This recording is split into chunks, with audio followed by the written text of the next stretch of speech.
Hi, this is Dan LaRusso, and I'm going to share a few tips on how to shoot video with your flip cam. The first thing you want to keep in mind is to try to be within 10 feet of your interview subject. The reasons here are really twofold. The first is, if you have to use the zoom feature, you're probably too far away. And using the zoom feature is going to degrade the quality of your video just slightly, but enough that you may not be happy with the end result.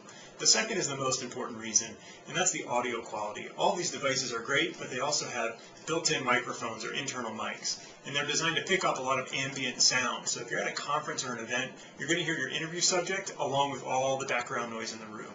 So try to be within 10 feet, if not closer, if your interview subject will be comfortable with that. The other thing you may want to do with the audio is, if you're not sure about the sound quality, just do a quick sound check. Ask your interview subject to introduce themselves, their name, their title, and a sentence about them, and you can really quickly and easily just play that back and listen to it on the device itself. So you can make sure you're capturing the video and the quality you want, and you're not taping 10 or 15 minutes of an interview that when you get back to your desk and try to load this up and edit it, you can't work with it because the audio is so bad. So keep that in mind when you're running out to shoot. The other is you may want to use a tripod to do the shooting. It does two things. One is none of these devices have image stabilization. So if you're holding it and your hand is a little shaky or you're distracted doing other things, the video quality is going to be choppy and bouncy. The main thing it also does, for me at least when I shoot my video, is that it frees my hands up to take notes during the interview. So I know which questions came out the best, which answers were the best, which versions of the answers were the best. So when I go to edit, I can reference back to those notes and speed up my editing process. So it's something you may want to do to really help you on the back end.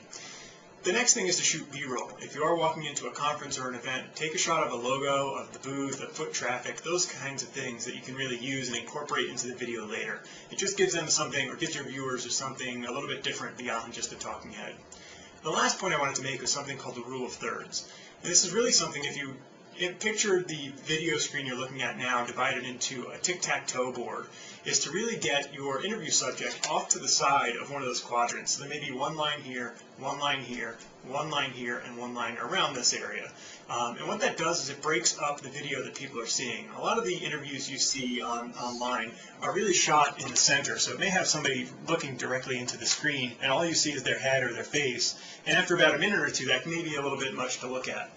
So by setting them off to the side, it gives the viewer something else to look at. Like you've probably already noticed, my monitor, which has the FlipShare software up and running, so it gives the viewer a different experience, but really communicating the same message from the interview standpoint. So those are a couple of quick tips I wanted to share, and from there, enjoy. Good luck shooting.